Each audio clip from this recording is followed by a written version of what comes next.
Great morning, great morning. You guys come on in. Come on in.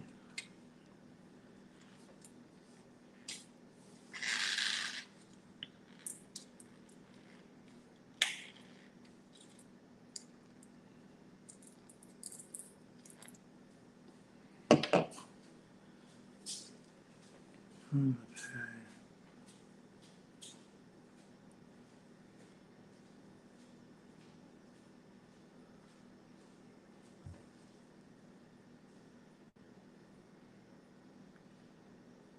One of my contacts is bothering me. I had to just go on and take it out. Good morning. Hey, Stacy, how are you, gorgeous? Hey, April. Y'all bear with me. My eye has to adjust. Good to see you all. We are not at home, so I'm trying to be quiet. Now, y'all know me and quiet are not good friends, okay? Listen, y'all come on in and make sure you share. Come on in and make sure you share.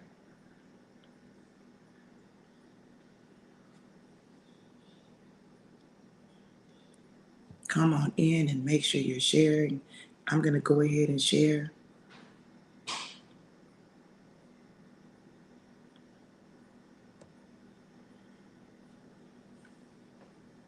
Hit these groups real quick. I'm good, Stacy. I saw you and your hubby and your daughter out last night. That was so sweet. I love it. I love it.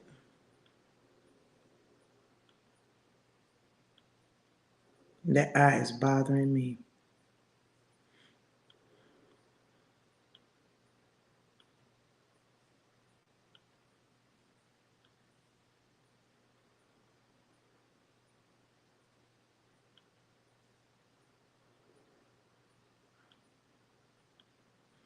Y'all come on in. Come on in. Make sure you share.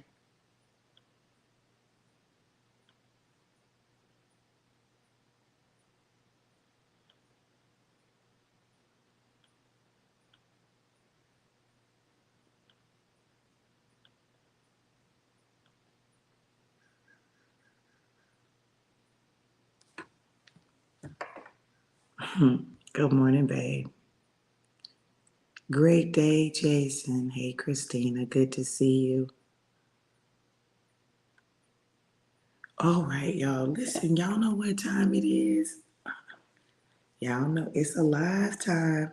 Shot, shot, shot, shot, shot, shot, shot, shot, shot, shot, shot, shot, shot, shot, shot, shot. Everybody, shake, shake, shake, shake the devil off. Y'all know me and quiet. Shake, shake, shake, shake the devil off. Listen, we're shaking the devil off this morning, and we're getting ready to go ahead and have our shot for the day. Oh my goodness. There it is. Here's to the promises of God coming with a sign. Sign, sealed, and delivered. Cheers.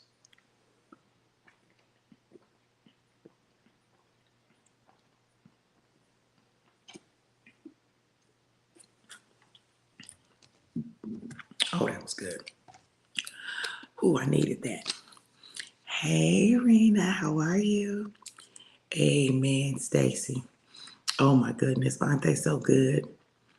Hey, Catherine. Hey, Tiffany. Good to see you. Christina got to speak because I know he done said something to Mimi. All right, y'all. Let's get started. Okay, so today we're talking about promise. Promise is the P word for the day, and we're talking about God's promises. And I love this devotion. All of them really have kind of like messed me up. Like, girl, you wrote that. That's good. let's go on and we're going to get into it. It is day 6 of our 21-day fast, and I'm super excited about it. Let me get there. I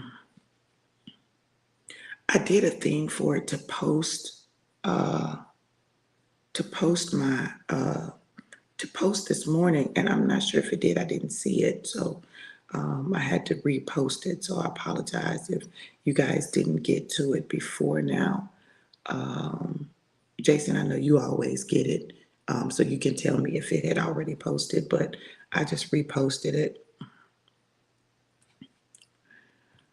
Promise. The promise comes with the sign. And I'm going to be reading from Genesis 9:12 through 17, New Living Translation. Then God said, I am giving you a sign of my covenant with you and with all living creatures for all generations to come. I have placed my rainbow in the clouds. It is the sign of my covenant with you and with all the earth. When I send clouds over the earth, the rainbow will appear in the clouds, and I will remember my covenant with you and with all living creatures. Never again will the floodwaters destroy all life. When I see the rainbow in the clouds, I will remember the eternal covenant between God and every living creature on earth. Then God said to Noah, yes, this rainbow is the sign of the covenant I am confirming with all the creatures on the earth. Genesis 9:12 through 17. It is amazing to me that God chose Noah to talk to and to prepare for the destruction of humankind because of their disobedience. What amazes me about the situation is that Noah and his family were the only ones who believed the message that God sent to the people through Noah. Now we find ourselves in a place in the story where God is making a covenant and promise to Noah. God chose to use the rainbow as a symbol of the covenant that he made that day. God promised that he would never again destroy the earth with water, and every time a rainbow showed up, it would serve as a reminder of the promise. Today, we still hold on to that promise because the covenant didn't die with Noah. Instead, it was meant to serve as a reminder for all humanity, for all eternity. That's right. We have a right to appropriate the promises of God's word to ourselves. In fact, I would contend that one of our greatest downfalls as Christians is our inability to receive the promises of God as our own and as a personal promise from the Lord Almighty. Instead, we treat them lightly as though they are the promises of man. We know that people lie. They may have good intentions, but they can still lie. However, God is not a man that he should lie. Then why do we treat him like he's our drunk uncle who made a promise while drunk? But you know that when he sobers up, that he won't remember. That is not God. God is very clear about who he is and who we are. And he loves us and wants the very best for us. He has given us promises to hold on to as a reminder of his commitment to us and to our destiny. In our lives, we find ourselves so excited when we get a promise from God. God shows us a vision, gives us a glimpse, or sends us a word. We get it, receive it, and hold on to it for dear life for a while. After a period of time, we begin to question if we heard from God or saw what we saw because the promise has not yet manifested. You see, it's easy to grab the vision in the beginning and hold on to it.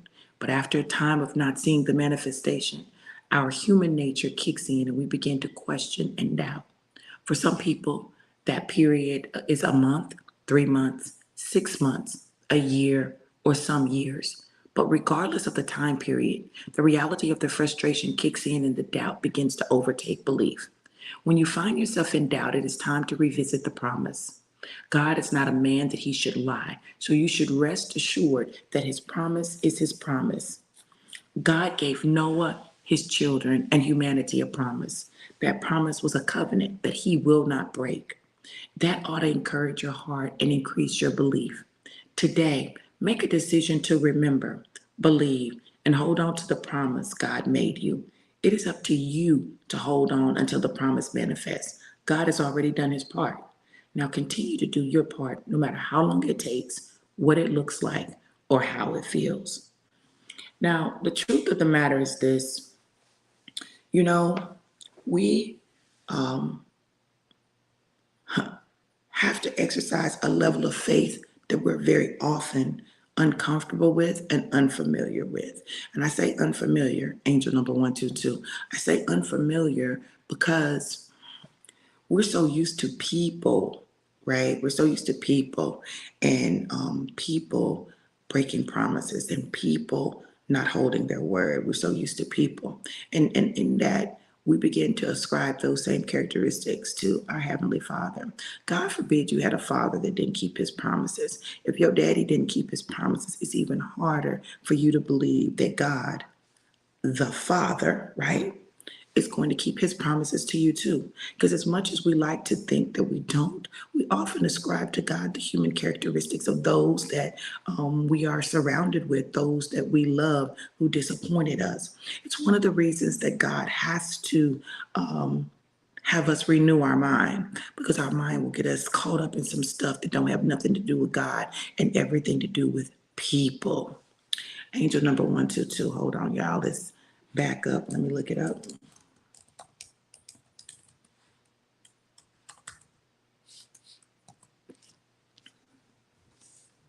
Good morning, Daddy. I love you too. Hey, Eveline. Hasten. Hold on, y'all. Oh, it's just acting up. It's just going to skip around. Angel number 122 brings forth the energy of change and growth. It asks you to leave the old issues in the past and embrace a more positive outlook and mindset. It is a sign of financial abundance and career growth. It advises you to stay focused, work hard, and trust that your efforts will be rewarded. It's centered around change and finding balance. It's all about achieving balance in your life and making clear some perspectives in your life. It's a sign that you are to step out of your comfort zone and take new directions and or begin new projects and ventures. Indicates you have your angel's blessings concerning your financial pursuits. Look, let me say this. While we're on this journey and we know that God has made us promises, I asked you guys yesterday, I said, who on here knows that they're supposed to be wealthy, that they're supposed to operate in abundance, that they're supposed to experience prosperity and overflow? Who knows that they know that they know that they know? And some of you said, I know I'm supposed to be wealthy. I know I'm supposed to be wealthy. Listen, when God makes you a promise like that, don't you know that he's going to send the way? He's going to send ideas. He's going to give you creative thoughts, witty ideas, and inventions. He's going to give you a way to get there. Now, listen, it's not going to be what you have always done, right? It's going to be something that challenges you and takes you out of your comfort zone. When you think about starting a business, right? We often say, oh, I want to start a business. When you think about starting a business, growing that business is going to require you to do some things that you normally wouldn't do. It's going to require you to view things in a way that you normally wouldn't. But you must in order to truly grow and expand your business. You can't do it the exact same way and think you're going to get some different results. No, you're going to get the same results and you're going to say, it doesn't work. I'm just shutting my business down because it doesn't work. No, you're not working. It's not it, it's you. It's that you're not listening. It's that you're not paying attention. You're trying to do it like everybody else does it, and that's not what's going to work for you. You're trying to make it so that you can just do what you're accustomed to doing and still get different results. No, listen, if you don't learn anything else, I need you to learn this. Growth, expansion, evolution, destiny requires change. It requires change. I saw today that Vicky Sanders had posted the book Who Moved My Cheese. And the problem is that many times we're looking for our cheese in the exact same spaces, but the cheese has been moved. When your cheese is moved, you have to move. You can't stay where there's no cheese waiting for someone to bring some cheese to a place where the cheese no longer comes. You've got to be willing to adjust. I heard somebody say, I think it was, yeah, Dr. Kendra Carr Pineda last night at her Metamorphosis live recording concert. She said, we in the church fail to stay relevant. Now, what does that mean? Angel number 133. We fail to stay relevant because it's not that God changes, his word doesn't change, but our methods must shift to stay relevant. We can't use the methods of 1920 in 2023 and think we're going to have the same level of impact. We're not. It's not that God's word changed. It's not that he changed, but the method. We've got to be open to change, growth, evolution, so that the people who needs God's word can get it. You trying to give them new wine in an old wineskin. And the truth of the matter is it's going to bust and it's going to leak over all over everybody. And it's going to be spots and stains.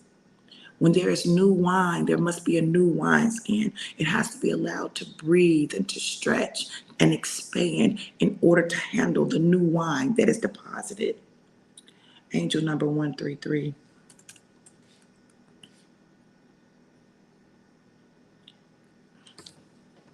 What y'all think it says?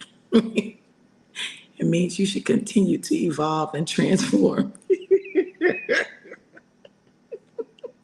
I came with God. Oh my God. It means you can focus your mind on creating positive changes towards a more balanced life through manifesting. Manifesting is the act of bringing into fruition in the natural those things that currently exist in the spirit. It's a powerful message from the spiritual realm signifying growth, positive change, and using your skills to manifest your dreams. Y'all, I'm just saying, God has a sense of humor. I love that my angels travel with me. Wherever I go, they go with me. Just like that. Um, I don't know.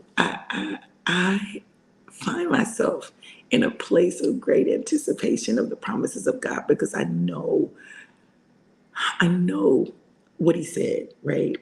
And so even when it doesn't look like it, and even when I would desire to do something that, is not in alignment with what he said because of what I see, it's my reminder that God is in control and he is not a man that he should lie. He didn't lie. He didn't lie. Men lie. Women lie, but God doesn't lie. The quote really is men lie, women lie, but numbers never lie. Numbers can be made a lie. Okay. So today I want you to really think about the promises that God made you. At the end of the devotion today, I asked some questions. And I think these questions are really good in terms of making you think about the promises. Because if you don't keep the promise before you, you'll forget it. If you don't keep the promise before you, it's easier to waver. If you don't keep the promise before you, then you're going to find yourself in a place that you don't want to be in. Why? Why? Why, when God has given you the promise to hold on? There's a reason they gave them that sign so that when it would rain, they wouldn't freak out and think that every time it began to rain that there was going to be a flood, right? Can you imagine the trauma of watching people die and everything being wiped out, right? Yeah, you're in the ark and you're safe, but like the outside, everything and everyone is being destroyed. People banging on the ark door trying to get in, but it was too late. It was too late. He had already told them, but they believed him not. You got to understand that there'll be people that you're going to tell your vision to that are going to not believe you. There are going to be people that don't believe in your business. There are going to be people that don't believe in God's promises for your life. But it's not for them to believe. It's for you to believe. If you believe, you know how you show them? You allow it to happen. You walk out the promises. You manifest the promises of God in your life. And then they'll see. You don't have to argue with people about it. You don't have to try to convince them. You let them see for themselves what God is doing. And when you do that, what you do is you position yourself to be an example of God's grace, an example of God's promises made manifest, an example. Stop arguing with people. Like, that's so 1990. Stop arguing with people. Why are you arguing with people? Stop arguing with people about stuff concerning your life. Listen, if they don't see it, they don't see it. If they don't get it, they don't get it. So what? So what? Why is it so important for you to convince them of what you see? No, no, go do it. Go allow it to manifest in your life. Stop trying to make unbelievers believe. And when I say unbelievers, I'm not talking about they don't believe in God and they don't believe in Jesus. I'm talking about they don't believe. They don't believe in what you're doing. They don't believe in who you are. They don't believe in what God has called you to do. They don't believe. Stop arguing with those people. Let people have their opinion. Let them have their belief, right? But you maintain yours. Stop allowing it to make you shift.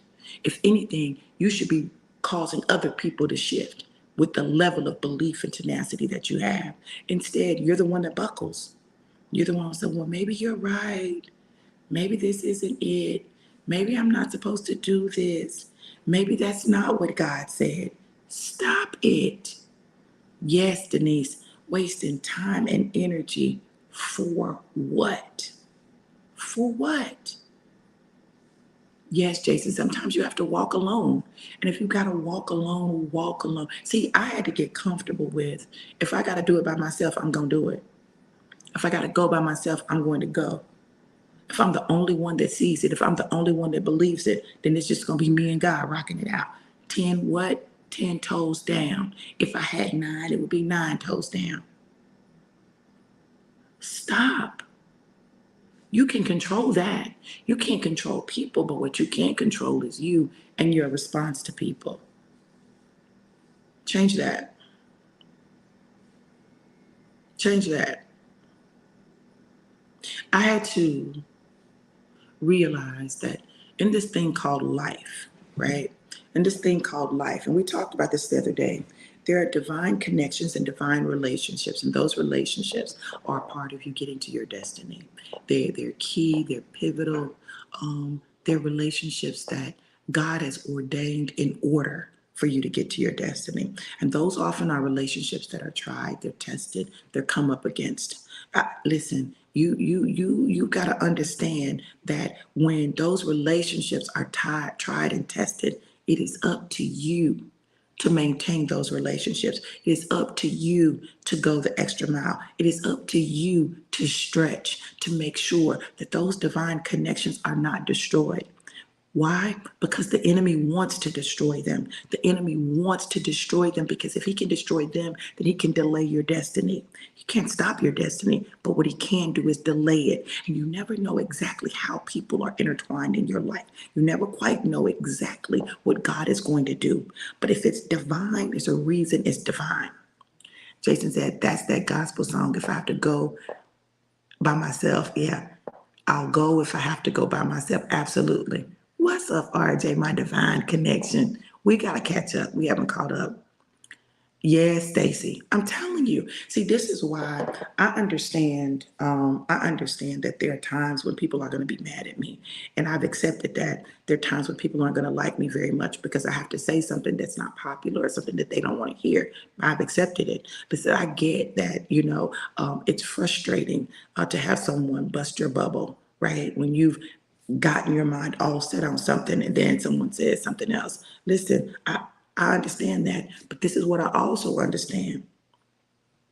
This is what I also understand. If God gives me a word to speak to someone, there's a reason that they're getting that word at that moment. Last night, as we were leaving the concert, there was a young man standing there, and I spoke to him and hugged him. And then God began to speak into his life, and tears welled up in his eyes because he needed that word right then in that moment. He was in a place where he was frustrated. He was in a place where he wasn't understanding, why am I back home? I don't even like here. Why did I have to come back? Well, listen, what I've learned is that when God takes you back home, or he takes you back to a place of your past, there's some unresolved stuff that has to be resolved. There's some things that need to be dealt with, handled, closed up. And sometimes it's just in you. But there's some things from your past that God is trying to deal with. Let him. It's always a sign, listen to me, it's always a sign that he's getting ready to move you forward, that there's some new things on the horizon.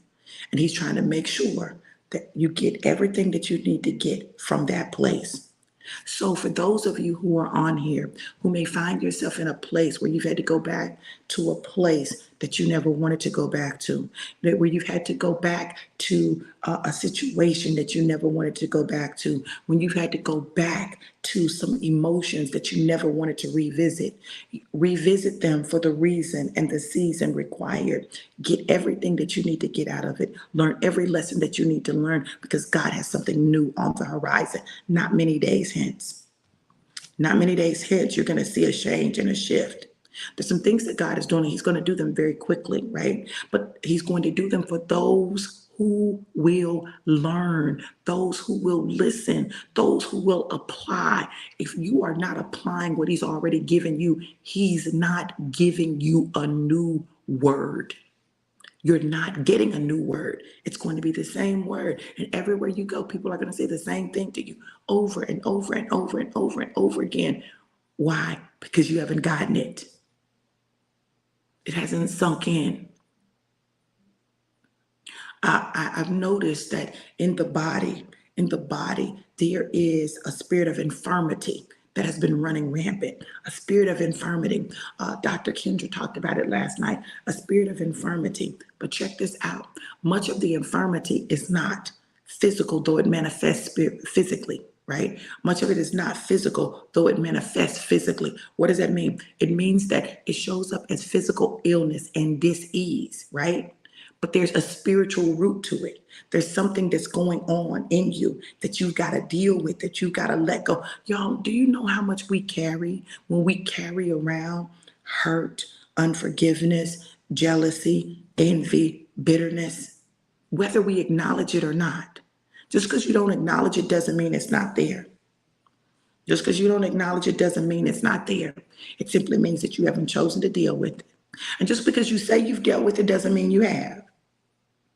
Just because you say, oh, I've dealt with it.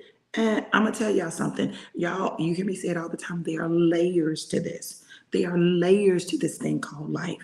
There are layers to healing. There are layers to the wounds that you've experienced in your life. Layers. And as you begin to peel the layers back, as you begin to deal with the layers, as you begin to address the layers, you deal with one layer and you're like, okay, yeah, I'm good. Yes. Bam. Then something happens and you discover that there's another layer to it. I didn't realize all the layers that were attached to my grandfather and my relationship with him and the things that transpired as I was growing up. My grandfather was my hero. That was daddy. Like, I loved him. Like, there was nothing he could do that was wrong. Like, he was just amazing. And I remember when I was about 12 or 13, I was about 13, I want to say, I discovered that he was cheating on my grandmother. Like, what? Now, everybody else knew, but I didn't know. Like, the adults knew. My grandmother knew, my aunts and uncles knew, people in the community knew, but I didn't know. And I remember I was walking one day and I saw his truck at somebody's house. And I was like, what's daddy's truck doing here? And I'm like, and I said something. And that's what I found out. And I was shattered because the man I thought could do no wrong, the man that I thought was without flaw, was cheating on my grandmother, and everybody knew. And it was just like everything was everything. Like, what? Like, in what world does this happen? Hold on, y'all. And I'm sharing this, angel number 155, not to make my grandfather look bad, because it was common. It's still common. not to make him look bad, but to talk about the trauma I experienced as it related to relationships. Because if this man that I just knew was perfect, if this man that I just knew was without flaw could do this to my grandmother, this could happen to me. And then I watched my mama, my aunts go through the same thing. Everybody going through the same thing. And I said, this some bullshit. This some bullshit. What? And everybody's acting like it's just normal. Like, what? And that's when I made a vow that I have spent the last 3 years unwinding.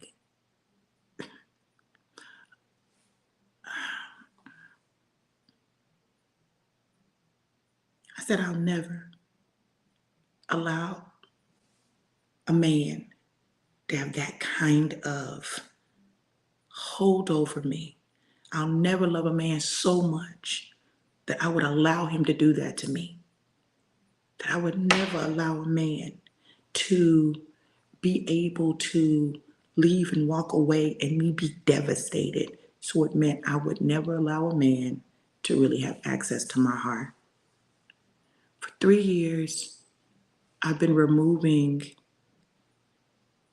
the blocks from my heart. For 3 years. You know, I used to think that my trauma as it related to men was about just my daddy wounds. And 3 years ago, almost 3 years ago, I realized that a big part of it was what happened with my grandfather. And I hadn't made the connection. One thing about me, if I stand on something, I'm going to stand on it. If I say it, I'm going to stand on it. And that's what I did. All those years, all those marriages, I stood on not allowing a man to access my heart in that way. I put all those blocks up, all those barriers up. And even when I tried to take them down,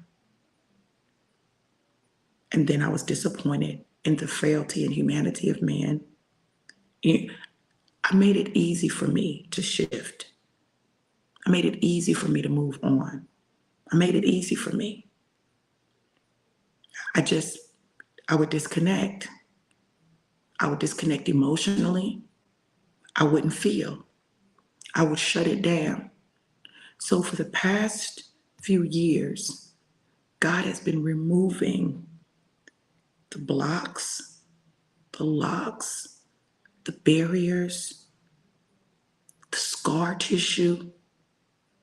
So I've been feeling a lot. So now I feel. The problem isn't when I feel, the problem is when I stop feeling. Because if I ever stop feeling, like I'm done. So I work very hard to maintain feeling because I understand that that means that I'm alive and I'm still allowing myself to experience life. When we go through trauma, there are certain trauma responses. And this is why I'm telling y'all there are layers to it, layers and layers and layers to it. I refuse to go back to that unhealed, shut down, non-feeling person. Because I was experiencing stuff and I was feeling stuff. Even if I didn't acknowledge it, I would internalize it and I would just push it down and push it down and push it down and push it down and push it down. But what happens when you push emotions down like that? What happens when you have losses, deaths, divorces, breakups? What happens when you have those things and you keep pushing it down, pushing it down, pushing it down, and pushing it down? Eventually, it's like a dam breaks. And there's a flood whoosh, that almost takes you out. You know, we're talking about those divine connections. RJ was one of those divine connections for me when the dam broke. because the day I'm broke, and I thought I was going to lose my mind. I thought I was absolutely going to lose my mind. I felt so out of control. I felt helpless and hopeless. I felt like I wasn't going to recover from it. I wasn't going to become able to come out. And it's one of the reasons that I didn't allow myself to feel. Because if I allowed myself to feel, if I allowed myself to grieve, would I be able to come up out of it? See, grief is a very real thing. Grief is a very real thing. And I'd had so many major losses very early in my life that even with grieving, I didn't allow myself to grieve. I didn't allow myself to show that emotion because I saw it as a weakness. But we talked about this yesterday. I will boast in my weaknesses because in my weaknesses, He is made strong. In my weaknesses, God is made strong. His strength shows up when I'm at my weakest and I'm at my lowest. When you're at your weakest and you're at your lowest. When you don't know what to do. When you don't know how it's going to work. When you don't know. When you are at your weakest, God is at His greatest. Because then He can do what He needs to do because you're out the way. When my daddy died, I just, and it was everything happening all at once. Daddy died. I had lost hours, teaching. So I lost some teaching spots that I'd counted on that money. So I couldn't pay my rent. I was facing an eviction. Like everything was happening all at once and it was a spiral. And I didn't know. I didn't know what was going to happen. I didn't know how it was going to work. The car got repossessed. Like it was all of these things all at one time.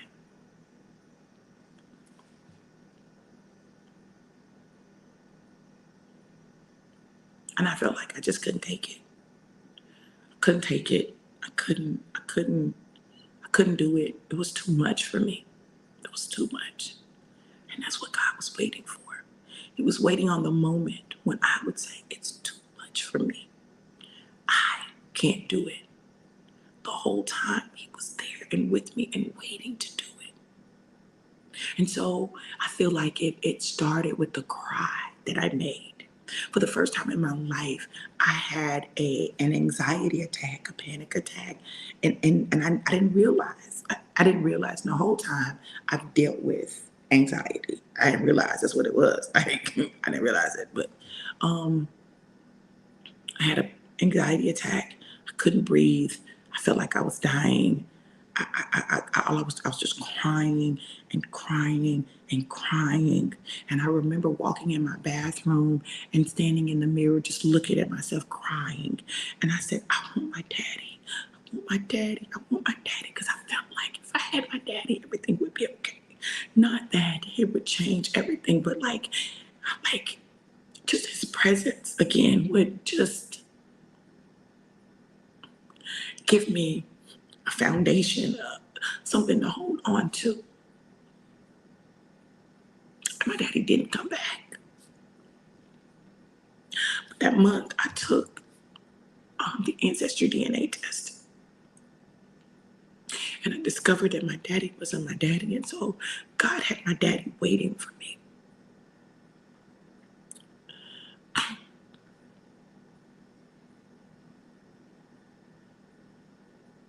And those gaps and those holes in my life,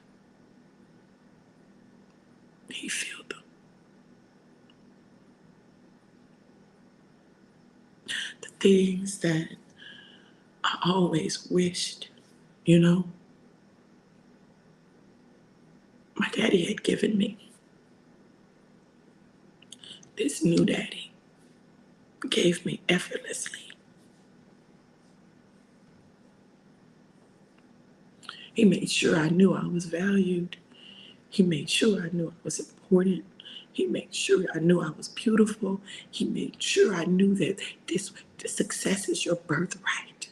It's your birthright to call me daddy. It's your birthright. And all of a sudden, the things that were missing out of my life, he began to give me. So that when I look at relationships, I knew what I needed.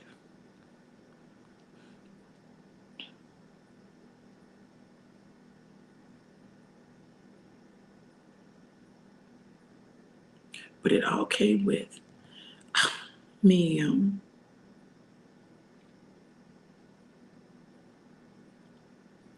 allowing my heart to be vulnerable.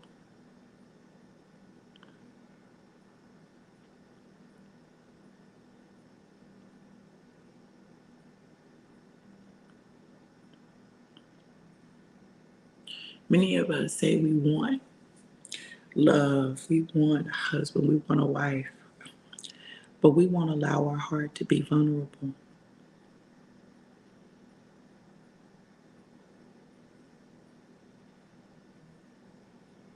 We keep all the walls up because we've been disappointed in the past. And I'm not saying you won't be disappointed now. There are times when my husband disappoints me, and there are times when I disappoint him.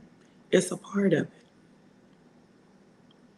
And it's in those times that we hold on to the promise.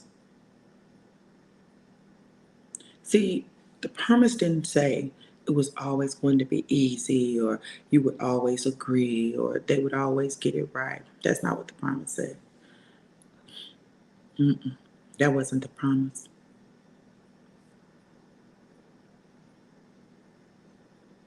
The promise was that we would have love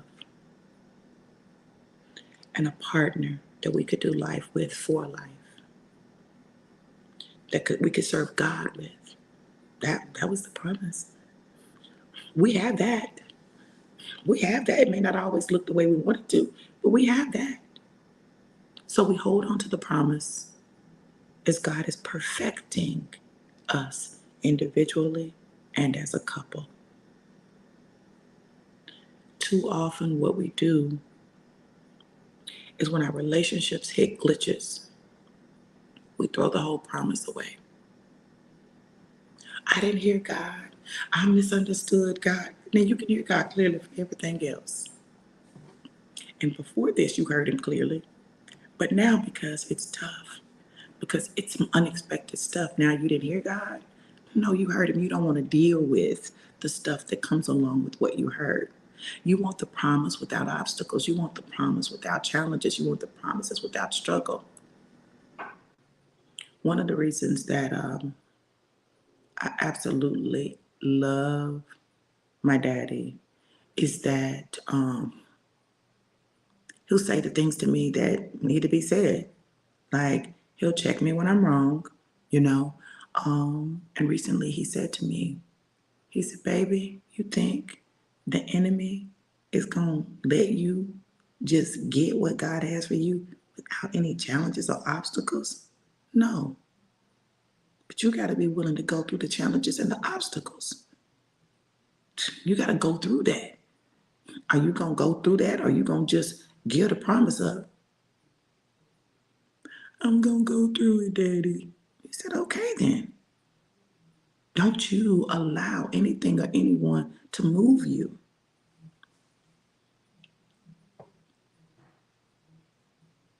Because what was I going to do? Shut down? Shut down? Because it's easiest to shut down. It feels safest to shut down. That's my trauma response. Flight. Not feeling. When God makes you a promise, he's not a man that he should lie. Hold on to God's promise and know that you know that you know that you know that God didn't lie, even if you don't see it in the natural right now.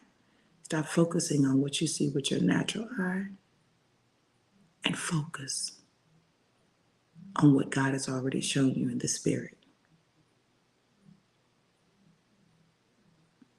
So often,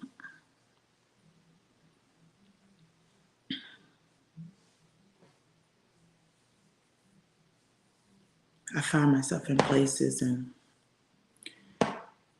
I don't intend to prophesy. That's not my intention. But then God will just begin to speak. And it's always a thing where people needed that word. This is why I tell you, prophets, you got to rise up. People are waiting on us, you know, and we don't want to give somebody a word because we don't want to be wrong. If it's not you, how can you be wrong? If it's God, how can you say, well, that's what I'm saying. I don't know if it's God. Listen, I don't know who has time to sit up and try to think of stuff to say to people. I don't know who got time for that. I don't. So I know if God gives me something for someone, I just got to go on and release it and trust him and keep going till he say stop. And when he stopped talking, I stopped talking. And if he start talking again, I start talking again.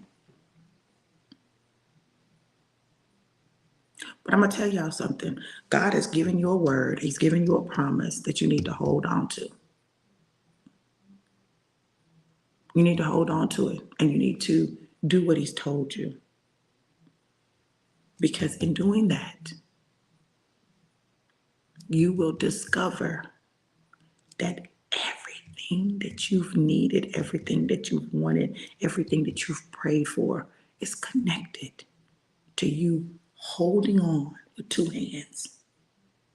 Have y'all ever watched children, like when they're trying to walk down steps, like, when they're toddlers and they're trying to walk down steps, and you tell them, hold on to the rail, hold on, no, hold on, because you know that there's a chance they're going to fall and tumble and hurt themselves, right? So you tell them to hold on. The same way that they have to hold on while they're going down until they get big enough to be able to walk down the steps without holding on, and they're able to maintain their balance and all of that. You hold on. Hold on to the rail. If all you can do is hold on to the rail, hold on to the rail and keep walking. Hold on to the rail and keep walking. Hold on to the rail and keep walking until you can keep walking without holding on to the rail. Because now you don't need the physical rail because you are the rail. Like it's inside of you. You're solid. You're firm. You're rooted. You're grounded. And you're able to walk out the promises of God because the promises are here. I pray that today, as you think about the promises of God and what he's promised you, you'll examine how you're walking that out and that you will walk it out with grace and confidence. I'm going to read the questions at the end of the devotion and the affirmation for today. The first question is, what promise has God made you? Write the promise down in detail and keep it in front of you. How do you know that God's promise will manifest in you? See, you got to answer these questions. What are you going to do over the next 21 days to hold on to God's promise? What is God speaking to you about this devotion and your 21-day journey on today? Find some scriptures that you can declare over your life and situation that remind God of his promises for you. And the affirmation for today is, God's promise to me will manifest in life. I can trust God to fulfill the promise. The question is, can God trust you to hold on to it? Listen, I pray this word has blessed you. I pray that you have gotten what you needed. In order to bless me, if you feel led to sow a seed, you can sow a seed at Cash App $DRV Johnson 777. My pastoral appreciation anniversary was on Friday. You still can sow. They challenged people to sow a $55 seed, a seed of double grace. The theme was grace. And listen, y'all, I want you to know that God's amazing grace, it works. So you can sow that at Cash App $DRV Johnson 777. If you need my Zelle, let me know. My Venmo, let me know. And I can get that to you. What I know is this: God is absolutely amazing. Hey, Dr. Sis. How are you, gorgeous? I love you. Listen, as I wrap up, I want you to know this and I want you to keep this in mind. God is not a man that he should lie. Period. If he said it, he's faithful to perform it. And those aren't just words, it's facts. Listen, I love you guys to life and life more abundant. Have an amazing, incredible, and epic day. Be blessed. Mwah.